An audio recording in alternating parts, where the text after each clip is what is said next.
নমস্কার বন্ধুরা, শ্রাবণী ব্লগে আপনাদেরকে অনেক অনেক স্বাগত। শুভ সকাল। প্রতিদিনের মতো আজকেও আমি নতুন ব্লগ নিয়ে চলে এসেছি। দেখতেই পাচ্ছেন আপনারা, আজকের মেনুতে আছে লাউ দিয়ে চিংড়ি মাছ। আমি কীরকমভাবে বানাই সেটা আপনাদের কাছে শেয়ার করছি, আপনারাও কীভাবে বানান সেটা আমাকে জানাবেন। চলুন দেখে নেওয়া যাক। কড়াইয়ে তেল আমি দিয়ে দিয়েছি গরম করতে। এবার দিয়ে দিচ্ছি গোটা জিরে। এখানে ফোড়নে রেখেছি গোটা গরম মশলা, তেজপাতা, শুকনো লঙ্কা দিয়ে দিলাম। এখানে আছে পেঁয়াজ, রসুন, টমেটো। এখানে লাউটা আলুটা সিদ্ধ করে রেখে দিয়েছি আমি আগে থেকেই। এবার কড়াইয়ে জিরে, গোটা গরম মশলা, শুকনো লঙ্কাটা ফোড়নে হয়ে গেছে। এবার দিয়ে দিচ্ছি রসুন কাটাটা।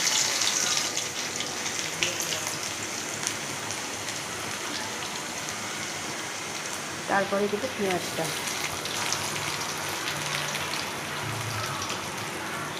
পেঁয়াজ কুচি এবার ভেজে নেবো একটু ভালো করে।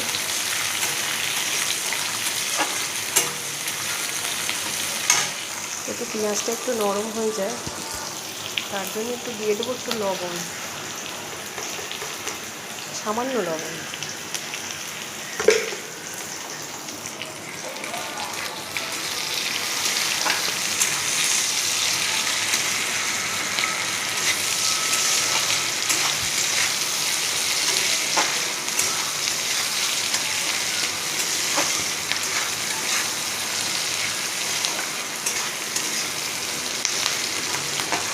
পেঁয়াজটা ভালো করে ভেজে নিচ্ছি।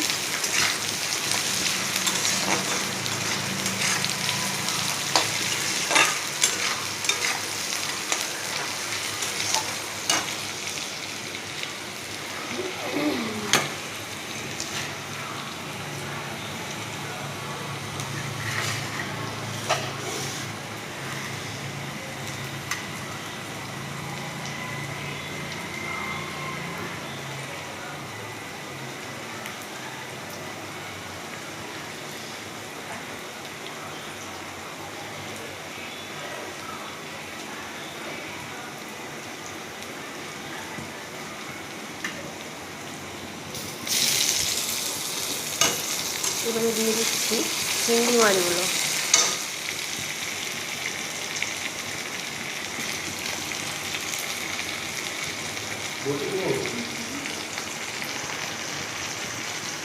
তোমার তো সব দিকে চোখ কান কেন গো? নমস্কার বন্ধুরা, শ্রাবণী ব্লগে আপনাদেরকে অনেক অনেক স্বাগতম। শুভ সকাল। প্রতিদিনের মতো আজকেও আমি মেনু নিয়ে চলে এসেছি। আজকের রেসিপিটা একটু দেরি করে, আপনাদের দেখাতে একটু দেরি হয়ে গেছে। আজকে আমি রান্না করছি লাউ দিয়ে চিংড়ি মাছ। আমি কীরকমভাবে বানাই সেটা আপনাদের কাছে শেয়ার করছি। আপনারা যদি অন্যরকম পদ্ধতি জানা থাকে তাহলে আমাকে জানাবেন। আমি এখানে লাউ আর আলু সেদ্ধ করে রেখেছি। এখানে পেঁয়াজ, রসুন, গোটা জিরে, শুকনো লঙ্কা আর ছোটো এলাচ দিয়ে ভেজে চিংড়ি মাছটা ভেজে রেখেছি। এবার দিয়ে দেবো এখানে আদা বাটা আছে, আদা বাটাটা দেখতেই পাচ্ছেন। আমি এখানে আদা বাটাটা দিয়ে দিলাম।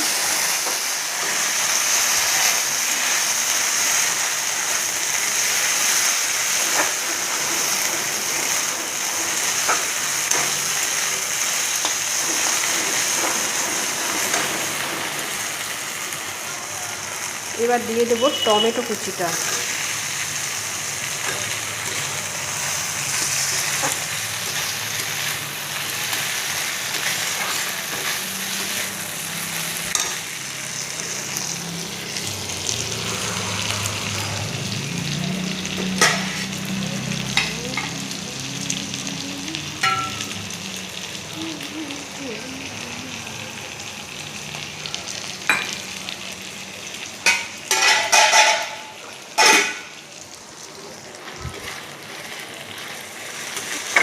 ভালো করে নেড়ে কষিয়ে নিচ্ছি মশলাটা।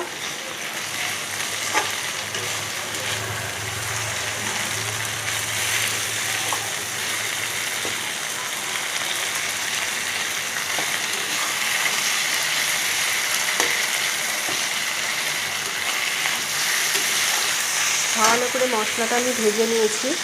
এবার দিয়ে দেবো সামান্য একটু জল। এই যে আদা বাটাটা ছিল ওর সাথে একটু জল একটু দিয়ে দিলাম।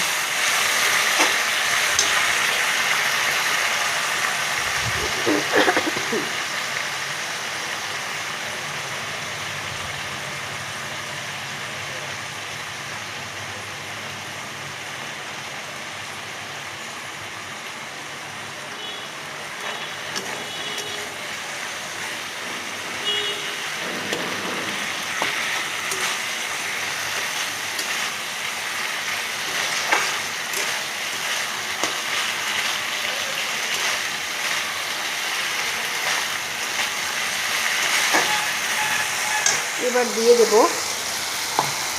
পরিমাণ মতো হলুদ গুঁড়ো।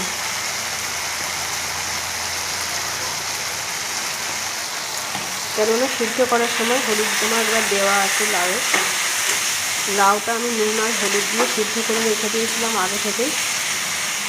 এবার দিয়ে দেব পরিমাণ মতো লঙ্কার গুঁড়ো।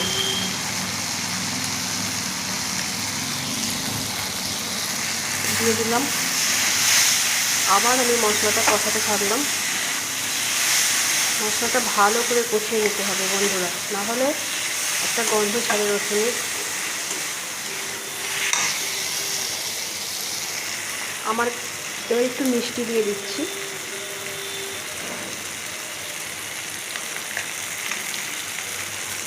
মিষ্টির জন্য আমি একটা বাতাসা দিয়ে দিলাম। যদি আপনারা হয়তো ভাবছেন বাতাসা কেন দিলাম, বাতাসাও দেওয়া যায়, আপনারা চাইলে চিনিও দিতে পারেন।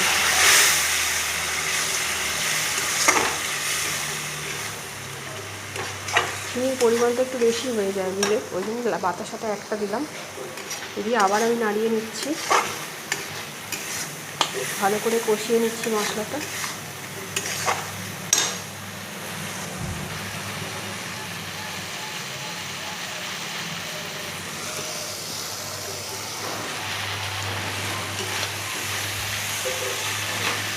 আর যা গরম পড়েছে, একটু লাউটাও খেলে একটু পেটটাও ঠান্ডা হবে এরকম লাউয়ের তরকারি খেলে।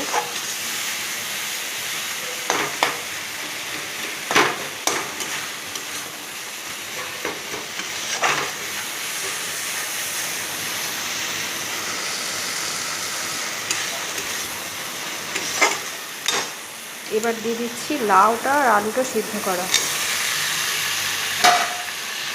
দিয়ে আবার আমি একটু ভালো করে কষিয়ে নিচ্ছি।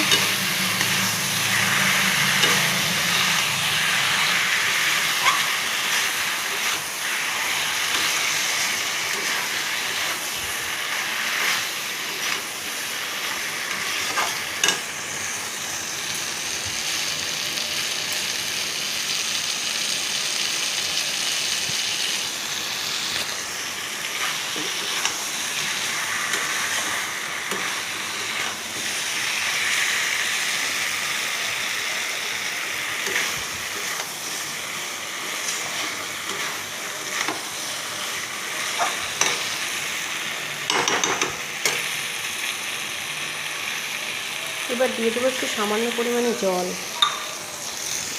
কেননা আমার তো লাউটার আলুটা আগে থেকে সিদ্ধ করা আছে, জলটা বেশি লাগবে না, কম দিলেই হয়। আমি দিয়ে দিচ্ছি জল।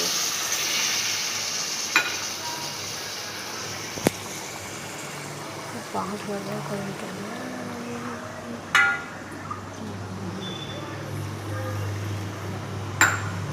খুব সামান্য পরিমাণে আমি জল দিয়ে দিচ্ছি। আসলে একা একা ভিডিও করে না পেরে ওঠা যায় না।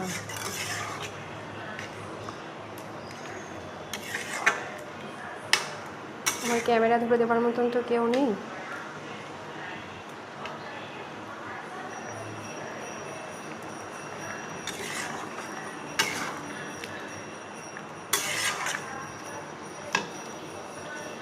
আর একটু জল দিয়ে দিচ্ছি।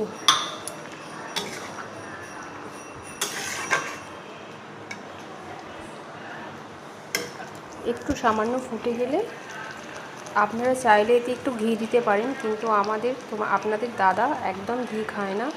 ঘি এমনি গরম ভাতে খায়, কিন্তু তরকারিতে ঘি দিলে খায় না, সেজন্য আমি ঘিটা আর দিলাম না। যদি গরম মশলা থাকে আপনি গরম মশলা গুঁড়ো দিতে পারেন, আমাদের গরম মশলা গুঁড়ো দিলেও খায় না, কিন্তু তরকারিটা খেতে খুবই টেস্ট হয় গরম মশলা ঘি ছাড়াও। এই রেসিপিটা যদি আপনাদের ভালো লেগে থাকে প্লিজ কমেন্ট করে জানাবেন। অন্যরকম যদি রান্না এরকম লাউ চিংড়ি অন্যরকমভাবেও রান্না করা যায় সেটাও আমাকে জানাবেন।